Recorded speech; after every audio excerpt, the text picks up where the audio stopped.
How's it going, folks?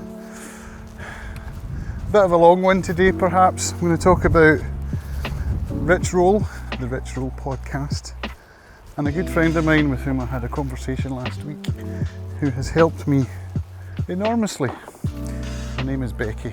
So this goes out to Beccy as a big thank you. We had a long chat last week, a couple hours. I was very tired during the call. For whatever that's worth, I just put that in there. And we got talking about content creation, as we often do. And I talked about my love of the Rich Roll podcast and how I look at Rich Roll as, not as a mentor, because I've never spoken to him, as a role model. That's what it would be. So he has the right name for that. Rich Roll, the role model. And Beccy was talking about figuring out your purpose, which is something I've spent a lot of time thinking about over the last year. You will know that if you've been watching my channel for any length of time. Thanks largely in part to discovering August Bradley and his excellent content. So I've been thinking about my purpose a lot, and I come to the conclusion that my guiding principles are based on love. But obviously I have an ego, we all do.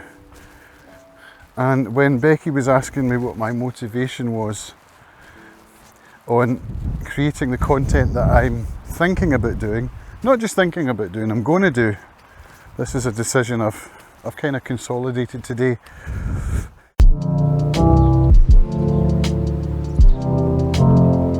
I want to basically to go through, to research some of the topics that Rich Roll has guests talking about on his podcast. The three that come to mind are Anna Lembke, who talked about dopamine, and she's written a book called Dopamine Nation, which I went on to read. Another one is Lisa Miller, who talked about spirituality and depression, and who has written a book which I've just read called The Awakened Brain, which is fantastic. And I'm listening to the latest episode at the time I'm making this, which is a conversation with Johann Hari, who has also written a book. So you can see the theme here. You get guests on who've just written books. And his book is called Stolen Focus, blah blah blah. I can't remember the full title.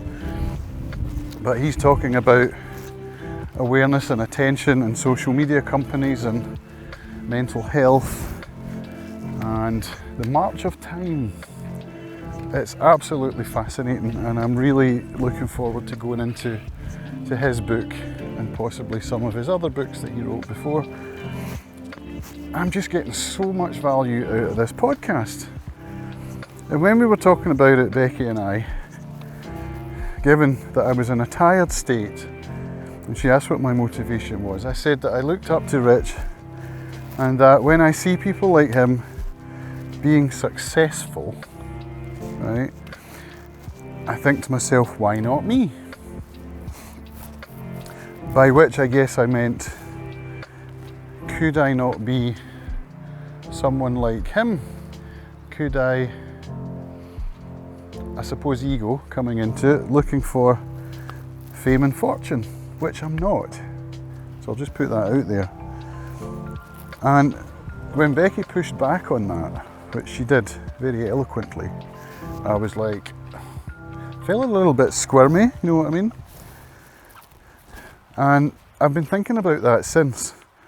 I think this was Friday night and we're now into Monday afternoon, so I've had the weekend to ponder this. And today, normally Mondays are pretty hard for me. Normally I struggle mentally. And today I'm not. I'm not sure why that is. It's perhaps because I wrote my morning pages on Saturday and Sunday, which I've noticed of late that I generally don't do. Weekends are weird, aren't they, when you're self-employed?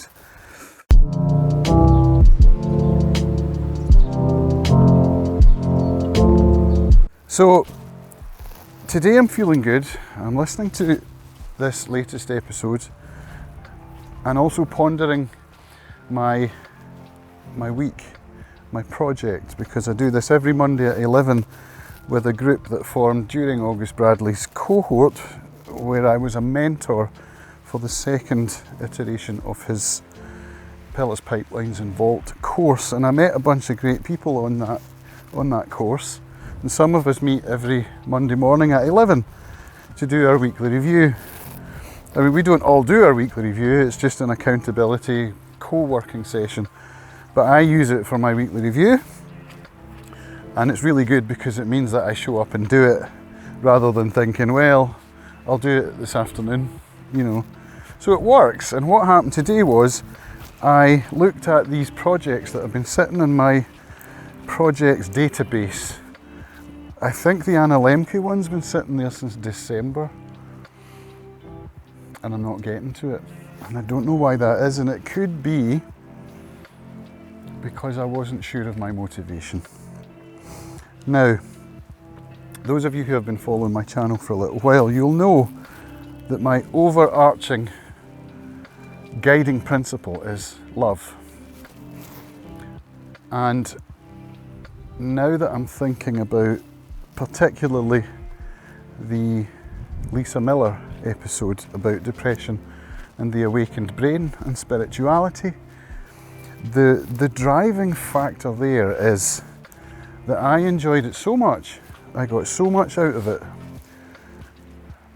and I want other people to get the same value from this content. I think everyone should read these books and watch that podcast, but of course everyone's not going to do that. But when I say everyone, I specifically mean my daughter, because my daughter is now about to turn 18. She's going through some teenage stuff, you know, which is fine, it's normal. But I think that had I been given access to this kind of information at that age, well, first of all, would I have followed up on it? Probably not. But if I had, I think it would have helped me. So my motivation there is to make content that describes, from my perspective, what I got from this information, how valuable it has been for me, and I'm sure will continue to be, and then share that with my family members, not just my daughter, all the family members, my nuclear family.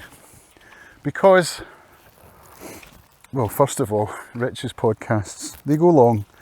They can be 2 hours plus. And, you know, I'm used to listening to podcasts. I've been listening to podcasts for years and years and years.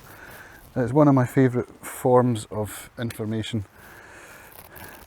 And, you know, not everyone has that kind of time or desire. It's like when someone buys you a book and says you should read this, and then you get that feeling of like, oh, but my own to be read list is massive already, and you're adding to that. But I respect you and I thank you for it. So I generally make it a rule that if someone gives me a book, I will read it.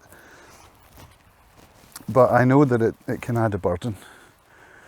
So not everyone's got 2 or 3 hours to watch or listen to a podcast episode that could change their lives. And so they won't. And I know that that's the case. I've actually told my daughter I would love her to read the book. But I think that making a video where I talk about what it means to me, I think that might help her to pick the book up at least, and maybe read some of it, I don't know. But that's kind of my motivation, and the same goes with the one I'm listening to today, where Johann Hari is talking about attention deficit and about the state of society today, and about, you know, bigger picture things about how we could change the current business model of, let's use Facebook as an example, and, you know, broader pictures like that. And he talks about his own grandmother and what life was like for them, well, his grandmothers in the 60s, when they couldn't vote and they couldn't get a proper education because society was different then. So things are improving, as we march forward in time, but they're also getting worse. And this is what the podcast is all about, and it's fascinating. So, I mean, I haven't actually got right to the end of it yet. I think there's another 20 minutes to go as I record this. And I haven't read his book, so bear in mind that I'm just talking off the cuff here on my dog walk about something that I've only just found out myself, but it fascinates me, and I am really excited to read these books and to delve deeper into his content. The one thing I want to explore here is where this resistance is coming from on my part. Why am I not making these videos that I have put into my projects database? I read Lisa Miller's book about 3 weeks ago, I think I finished it, and that's when I should have got to the project, when the book was fresh in my mind, and I didn't. So there's resistance, you know, what Stephen Pressfield talks about in The War of Art, which is a fabulous book, by the way. I really recommend that you read that, and that goes out to my daughter as well. Resistance is massive, and I need to understand where the resistance is coming from, what's causing it. It's fear-based, of that I'm quite sure. And how do I overcome that? So, for example, my to-do list, my projects database, and the tasks list, a lot of them I keep moving forward to the next day when I haven't done them on that day, and so the tasks build up and build up. Like today, I've got record 3 guitar exercises on my to-do list for today, and my project is to record 1 a week.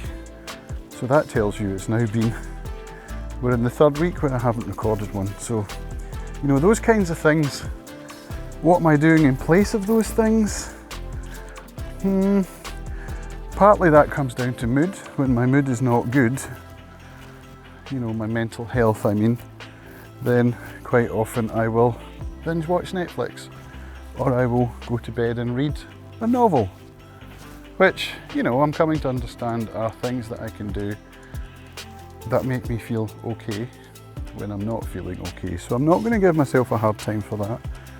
I'm going to look at the habits that I am actually doing, which is getting up this hill every day and writing my morning pages, which is a really amazing thing to be doing, and I don't know why I haven't been doing it for longer, but I don't need to know why. All I need to do is just keep making sure that I do it each day as part of my morning routine. I get up this hill and I try and be as loving a person as I can be. So with that in mind, I'm going to say a massive thank you to Beccy Lee. Thanks for all your support, for making me think, for pushing back, and for being a pal. Cheers. I'll see you in the next video. Bye.